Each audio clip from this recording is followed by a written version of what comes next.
So we have here with us Tom Ollerton. So Tom is working on a top secret AI project and has just launched a new podcast called Shiny New Object that explores the latest marketing technology for brands and their agencies. We also have Sam Whitehead, who's head of insights at Blipper. And last but not least, we have Woody, or Steve, Woodgate, who's a marketing lead at Microsoft.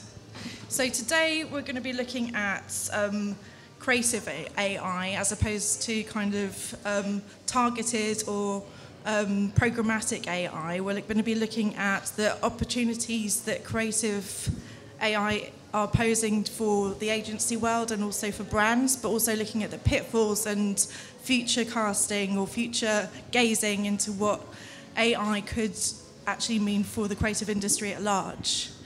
So I'm going to kick off by a really kind of broad strokes question around where are you on the hype cycle, if you like, of the AI, creative AI journey, and where do you see your current operations kind of existing within the creative AI space? So we'll start with Woody. So AI should be very human-centric in terms of its approach. Could you just move them? Sorry, AI should be very human-centric in its approach. So it should always have humans at the heart of it and how it's perceived. One of the things about creativity in AI is actually the concept of creativity and actually how it comes together. So we see creativity as kind of a skill which we want to democratize. But one of the best ways to do that is to provide like technology which helps people to create a fairer platform. So there's a plethora of examples in which we can do that. So AI, for me and especially for Microsoft, we see it as one of the biggest future and probably one of the most technological advances over many, many years. Thanks. Hey everyone. So at Blipper, we are primarily an AR company, and we're kind of at the intersection of AR and AI. So AR is augmented reality. It's putting digital content on top of the physical world. You'll know that from Snapchat and from lovely Pokemon and maybe the IKEA app where you can place furniture in the real world. But we've kind of got as far as we can with AR, and it's right at the bottom of that hype cycle. It's in, I can't remember what it's called, yeah, I can't remember what the low point is. The trough of disillusionment, that's exactly where we are. And we're at the stage where really we're depending on advances in AI, so being able to understand the world better so that we can augment the world better. So that's things like, well, it's a branch of AI called computer vision. So it's understanding images, and it's classifying objects, it's understanding 3D geometry and which way things are facing and how things are interacting with each other. And that stuff is quite hard to do. It's quite a technical, obviously, branch of AI. But really in the last couple of years with advances in deep learning, we're slowly moving up that hype cycle. And there's some really great examples of facial recognition and emotion recognition and car recognition that have been out there for creatives to use. For me, I think you guys have sort of voted with your feet about like what's happening in the industry. Upstairs, Dave Trott is giving a keynote. What's he talking about? Ads in the 60s or something. Yeah, he's done decidedly better than I'm ever going to do in my career, but that's beside the by. But you guys have ignored that lesson in how things used to be, and you've come to a talk about the future advertising and the role of AI in the creative process. But think how many there are of you down here versus the 976 people upstairs. And I think that is very representative of the industry. I think having just left a social agency, we are social, it was very difficult to get the idea of computational creativity to be taken seriously, as have been represented by the numbers in this conference. No, that's a very good point, and I like the swerving of the question there. But I think it's a really important point to make. So we all know that AI is really good at delivering personalised content to a narrow cast, targeted audience. But if we are looking at the wider definition of creativity, where do you see the real creative potential or perhaps challenge within the AI space? And I know that we're not claiming to be AI experts on this panel, so if you could maybe focus more on the creative, cognitive aspect of things rather than the kind of, at the moment, obviously the technology is pretty nascent, so it's not hitting, perhaps the kind of expectations that we have. But if you could speak to the creative aspirations of AI, that would be great. So I don't know if Tom would like to start with that. Yeah, so do you know the name of the person that was the lead developer on Watson? I don't know, IBM Watson, I'm not sure, but he was interviewed and he said, someone said, can IBM Watson think? And he said, can a submarine swim? And there wasn't like a poem, I don't think. But what I took that to mean is, no, a submarine can't swim, but it kind of outperforms all fish. It's a very strange thing to say. But, so a submarine doesn't compete with fish by doing what fish can. It does a completely separate thing and is like invincible underwater. And I think that is the promise of creative artificial intelligence, that we will create a new form of creativity. Advertising won't look like advertising, won't feel like advertising. We will move away from a situation where, as a bloke, you'll ever see like a tampon advert. You'll never see one again, and every advert will be like a story or like a short film, just perfectly made for you. And our kids won't understand the fact that we all had to kind of sit through adverts of things we weren't interested in. Yeah, last year, I'm sure you remember, Google invested loads of time in beating the world Go champion. And it was their DeepMind division. And I think Go is kind of the hardest game ever, a million times harder than chess. And the computer beat the world champion with moves that had never been seen before.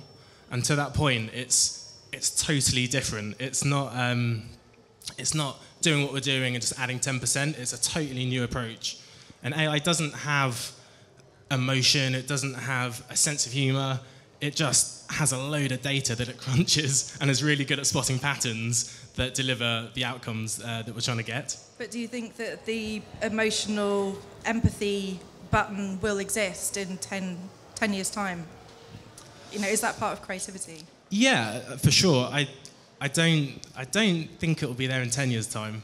I think we're a long way off the AI's having a sense of humour and understanding sarcasm and having emotions in the way that we do. We talk about intelligence, we talk about making computers intelligent and being able to solve problems like humans can, but to, I'm talking about creativity, to come up with a big creative idea that really pulls at the heartstrings, I think we're a way away from that. I think they can do the heavy lifting, AI machines. I think they can make a pretty good movie trailer, but I don't think they can come up with a big creative idea, and that technically that hasn't been solved yet. So there's kind of two ways to see that as well. So Publicis has just rolled out a massive AI platform throughout their whole media agency. So for three reasons. One is because they've got so many hubs and so many different talents across their whole business, they wanted to really tap into that. So if you're working for a specific client or a campaign, you may actually want to tap into some creativity, which is actually from Hong Kong, for instance. So therefore, you've got this unique blend in which that a Scottish campaign actually finds insight and creativity from somewhere in Asia, and actually how that comes together. And using this AI platform, they can identify skills which other markets or other subs actually have. So if you think of a very holistic marketing campaign, you can actually make stuff really true global with some really, really fascinating insights. And also with this, like another pillar of this partnership with Publicis is that they're looking for talented individuals. So they're looking for like a recruitment purpose. So there might be someone who's betraying some really good skills, some really talents, whether that's a copywriter to a graphic designer, and actually really propel them into different markets where they actually need for their talent. So using all this data and insight is really good, especially, and it's going to benefit them because they're actually going to acquire really good talent, find really good cost-cutting, saving exercises in the sense that they can find the talent internally, as opposed to going to external companies and contractors. And the third one is that the research and insight which they were able to gather from world-leading campaigns of different global brands will create so much data that it's going to be a force of insight. So we talk about creativity, but we always want to be data-driven. So having this at the forefront of any creative idea or concept will actually be really good. And publicists actually seeing this AI as being a really pivotal moment for their business. So maybe just picking up on the data-driven aspect of AI, which is obviously crucial to make it work with any kind of machine learning format. Maybe I can kind of pick you up on looking at what that data is and how it could be made to be kind of more diverse or to lose its bias, at this very kind of initial stage of development. I don't want to go into the nitty-gritty of data analysis and neural networks here, but I think the essence is that we've got to be all aware of what our data is and what the kind of what brands and agencies are using as their raw material for creativity in the future potentially could be flawed at the very kind of onset of its manipulation. So I know that you've been doing quite a lot of work in that space. I don't know if you'd like to speak to that at all. Oh, yes. So a part of AI as well is to create a fairer platform for everyone. Sorry. So if you think that if we're creating a better future, we need to think about diversity and methods of thinking. So there's kind of three ways of permanence. So let's take disability as an example. There might be a permanent element when you're disabled. So you may only have one limb, for instance, only one arm. Now also might be temporary as well. So you might have a broken arm. Or it might be situational. You might be holding your kid or something like that. So technology should never stop or shouldn't be biased towards those kind of aspects. Similar to people who are hard of seeing. So I'm going to attempt to do a live demo right now to show a concept of AI which is in its very infancy, but it's also brilliant. So Microsoft, 2 years ago, we have this thing called Hackathon, in which over in the US, in Redmond, they have areas from the business all come together. And there was this blind chap who came in, and he created a Seeing Eye app, which I'm going to demo now. Hopefully it would work quite well. So I'm going to use my esteemed guests right here. So this is a free iOS app in which you can download. And what it does is actually meant to, it's talking to me. So the idea is that if you walk around with this app, you are able to identify your surroundings. So I'm going to attempt to have a group picture of people here. Processing. So then what it does, it's go processing, and then it's going to tell me what it sees. There's no people can be detected. I need to get closer.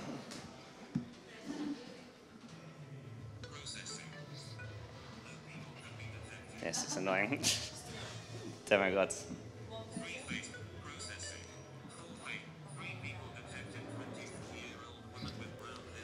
Happy 27-year-old woman with brown hair looking neutral, 22-year-old woman with brown hair looking happy. How fast off? 22.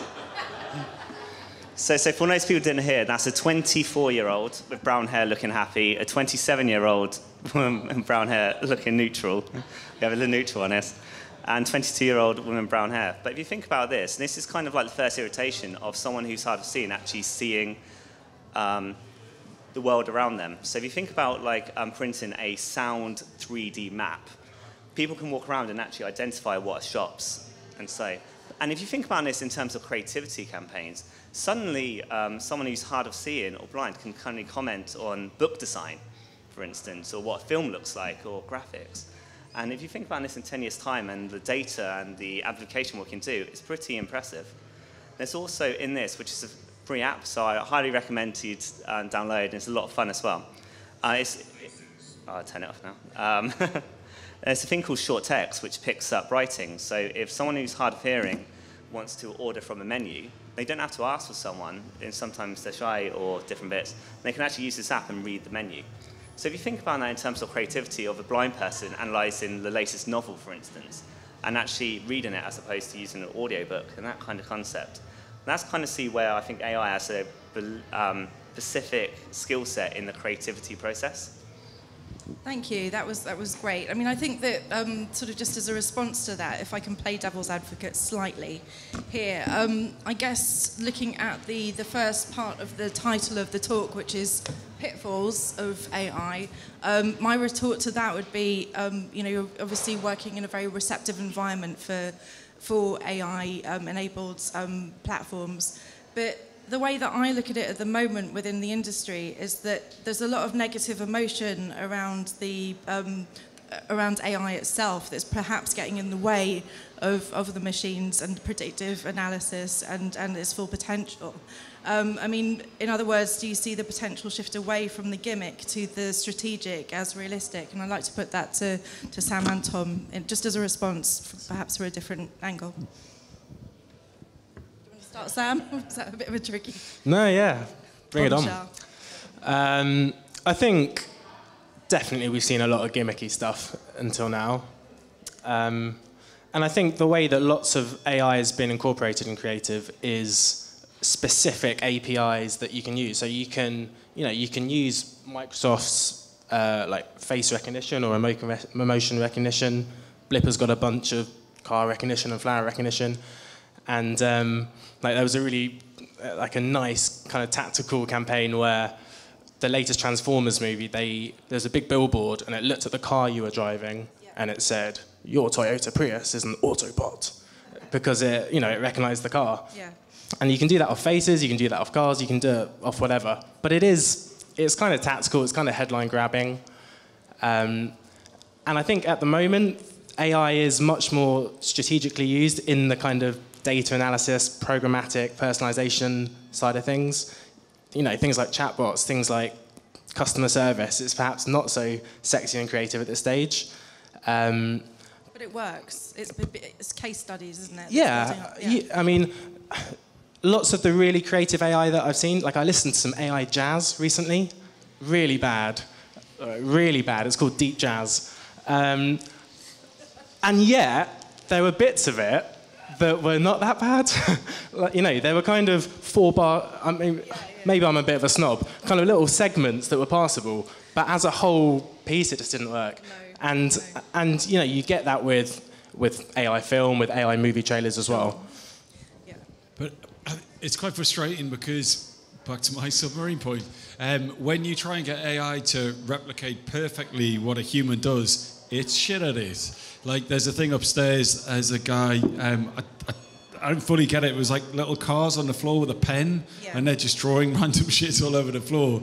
And one of them is meant to represent Jackson Pollock, and someone I'm sure it's way far cleverer than anything I could do. That's a definite fact. But it just looks awful because they're trying to recreate what a human does and not actually work with the technology in a way to do something different. So your image recognition technology is very cool.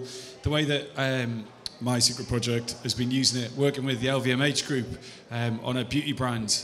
And what we did was look at thousands and thousands and thousands of social posts and how well those social posts performed to see what the brand should use, what kind of images, what kind of model, what kind of hairstyle, what kind of headdress, what kind of makeup and all the rest of it.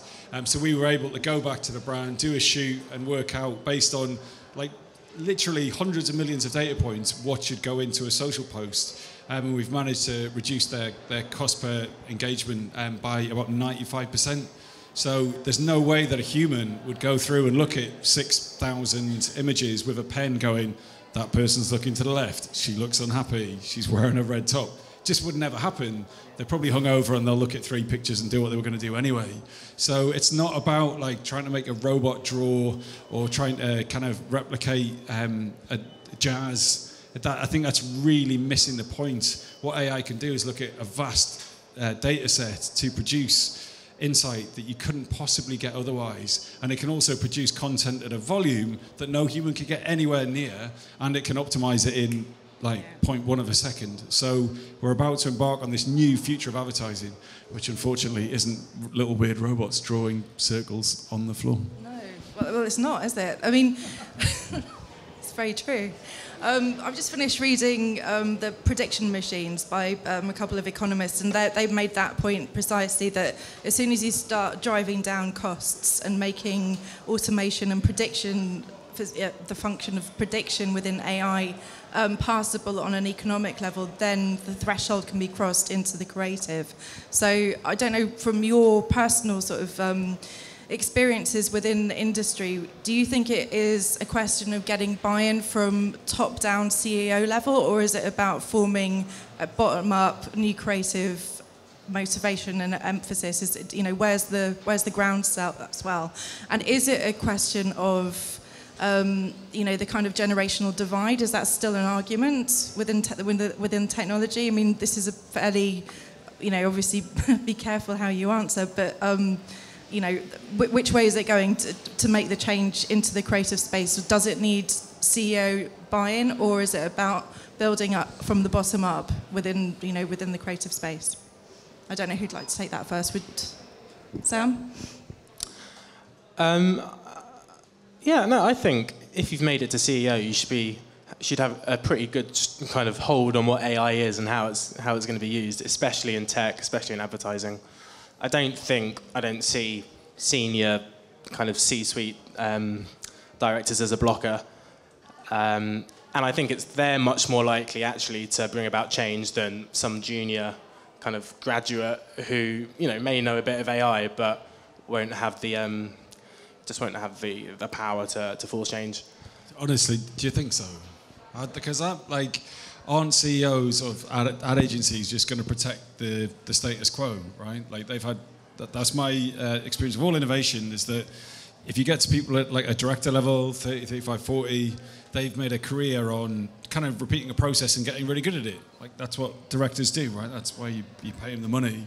But in reality, they're the last people who are going to go, oh, well, fuck all this. Let's just do something completely different. Like, why would they? Why would they go through that pain while they're earning crazy money? So, like, I've found the opposite is true. Trying to find C-suite people who are willing to take a risk and say that the future doesn't lie with their skill set is actually very, very rare and quite difficult. So there's a few things on there. Like, some of you may have seen the UK House of Lords regulations come out last week. So ethics is going to be a massive play, especially in the C-suite. Maybe so more brands than agencies, especially how it's good. But it's very obvious from that whole report that the main thing over the next 2-3 years is education.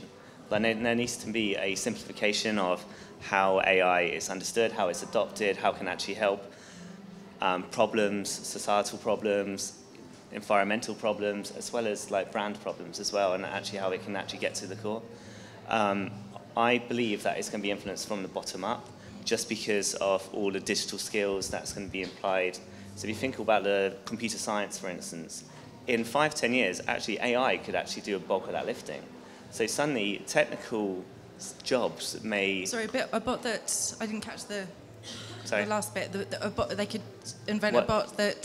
Yeah, like for computer science degrees, for instance, a lot of that code can actually be built by AIs, for instance. So the job market over the next 5, 10, 15 years will have to have creativity at its core. So if you're creative and understand how things work and businesses and understand problems and find creative solutions to problems, there's going to be a lot more benefit of understanding AI, because that would just help you. Yeah, no, I'd like to just respond to that just from I know I'm the chair, but I'm going to respond as a personal person. I do a lot of workshops for agencies and brands with people who are right at the cutting edge of AI research within the creative space. And it's that kind of knowledge transfer that I think is going to have to be professionalised. And we can't just rely on universities and small kind of spin-outs of research labs to provide the knowledge. I think it will have to be a lot more structured if the bottom-up approach is going to work out, which I think it needs to happen. I think that's the direction it needs to go in. But I guess the other risk that I can foresee, or pitfall within AI, just joining up that conversation, is perhaps the fear from the CEO level of not trusting the technology. So if you devise an amazing neural network or system, machine learning platform that actually automates the creative process within a lab or within a beta release situation, it's a very different proposition than letting it out into the wild. So do you think there's I mean, I've pinpointed that, in conversation with other people within the space, Tom included, that's the big risk factor, is actually letting it out there into the wild. So I don't know if you'd like to respond to that at all, maybe starting with Tom. It sounds quite scary, doesn't it? We create it in a lab and then we let it out and it's going to come up with ideas all on its own and we'll all start buying things we don't want. Ultimately it needs an input. So it's only ever going to be there's three things that make creative AI work. One is a data set, one is an algorithm, and then the other one is the people writing that algorithm, right? And if one of those is shit, like the whole thing will fall down.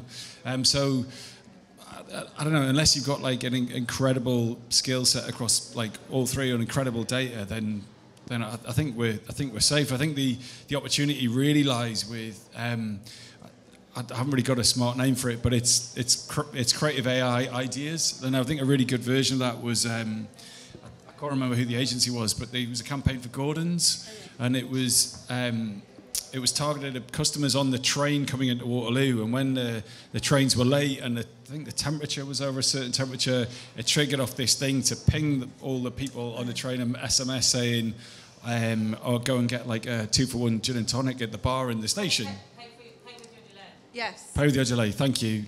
Thank you. And that's brilliant. That's like that. You did it, did you? Yeah. Autographs later on.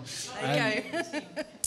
So absolutely fantastic, but that is a creative AI idea. It's a creative use of data and the available technology. And I think that is the opportunity, not like some wayward algorithm coming up with cats that are puking rainbows on skateboards. I think that's that kind of project, I think, is much more exciting. Yeah, I think there's a big design challenge as well. Kind of when you've designed or when you've got an AI bit of creative, sometimes you're better off telling the user or the viewer that it is AI created. You think about when Siri first came about, or even now, when you talk to Siri, you can kind of see it thinking and seeing it making mistakes and then go back. And that just as a user gives you like a bit more grace towards the product. And I know that's not a creative execution, but when AI gets it wrong, we don't always have the perfect amount of data to put into these algorithms. Sometimes AI's ethics are a bit non-existent, and AI starts spitting out things it shouldn't. So I think at the moment you can impress people by saying this is totally automated, and lots of agencies are doing it at the moment by kind of letting people know that no humans touch this. Yeah, no, that's true. Woody, a view on that, or no? You don't have to. It's all good. Well, I guess we're kind of we're going to take some questions in a minute, but I think that I'd like to just round this discussion off by a little bit of future gazing. And I know it's hard to look into the future, and sometimes we don't want to. But I guess the first part of the question would be. There isn't any native AI creative out there. There may never be. I'm just tossing it out there. I'm sceptical about it, but I think it could happen within the next 5 years. But I think it has to be with the combination of human insight, because we are not, at no point going to be able to create, in my opinion, a sentient machine that hasn't got some kind of human input. So I don't know if the way that I look at the future of AI and creativity within the marketing advertising space is that it needs to be a combination of human and machine moving forward, and that needs to be kind of embraced instead of kind of clouded over. But I don't know what our esteemed panelists would say to that question. Humans have to be at the very heart of it, like the idea. And there's a really good example with Alexa, for instance. There was someone who Alexa was talking, and a kid just went around and went shh, like that. Like no one really thinks about saying shh as to be quiet and things like that. So there's always going to need diverse minds, like different speeches, to actually input into the concept of created AI as go through. For me, I use AI seamlessly every single day. As someone who's dyslexic and dyspraxic, there's tools in which I use which I completely forget about now, and it's kind of helping my creative process. And for anyone who's gone through the education system who struggle with exams or anything like that. It's just creating a fairer playing platform for everyone. So if you go into businesses and like you struggle, suddenly you can be as creative as you can be productive. So suddenly these diverse minds and really creative occupations are actually crucial skills which you need to actually build the foundations of AI concepts and future-proofing the next workforce. And do you think that's important for a brand like Microsoft to embrace fully and be transparent about that it's the combination of AI intelligence and human input? Because obviously there's a lot of leverage over claiming as a brand that you are fully, AI creative, autonomous. But it's harping back to the Microsoft's mission. Our mission is to empower every individual and organisation to do more and achieve more. Even though that sounds sometimes a bit of a cheesy line, if you think about like the AI app, we've created that for a small amount of people. Like technology should be accessible for everyone, and especially with AI concepts, it needs to create that level playing field. It needs to shut down the barriers of countries, diversity, race, gender, all that kind of stuff. A really good example is Skype Translate as well. You can almost, it's not quite perfect there, but almost talk in real time to someone in classrooms, for instance. And so suddenly a school in Australia can speak to a school in Uruguay, for instance, and they can collaborate and build and create together. And I suppose it's those kind of AIs where I'm saying talk about the creative element of AI. It's where ideas can formulate. And if you can smash down language barriers, that's going to help immensely. Surprisingly, I'm going to disagree quite strongly about that. I think that it's going to be very difficult for a machine to replicate exactly the creative process because we don't understand what the creative process is ourselves, what goes on in our heads. We can guess at it, we can create models for it. But I think there's a not too distant future, there's going to be a machine that can come up with shit ideas really easily. And I'll tell you why. It's like, has anyone been in a brainstorm in an agency? Well, there's literally 3 people. Okay. But you've never lived. Sorry. No, you really have. So we had this thing in agency I used to work with. And whatever brand it was, and whatever the brainstorm was, someone would come up with an idea for a flash mob, without question. And then, when that died off, it was the Spotify playlist. Well, why don't we do a Spotify playlist for HSBC? No, it's a shit idea. But it was so metronomic in its arrival. It would just be this bell would go off when someone said Spotify playlist. So and coming back to your point about the publicist AI thing that I'm fairly dubious about. If you have 3 sports brands that all have done campaigns in different markets, and then you say to this machine, "Oh, what should I do with my sports brand?" and they had all done flash mobs. They go, "What about a flash mob?" Okay, it's not a great idea, but it's also not particularly smart data science to produce that response. And then if you keep on building on that, so you get Spotify playlist and flash mob out the way, you can start thinking, oh, well, what if you used an influencer? Or what if you did this in 360?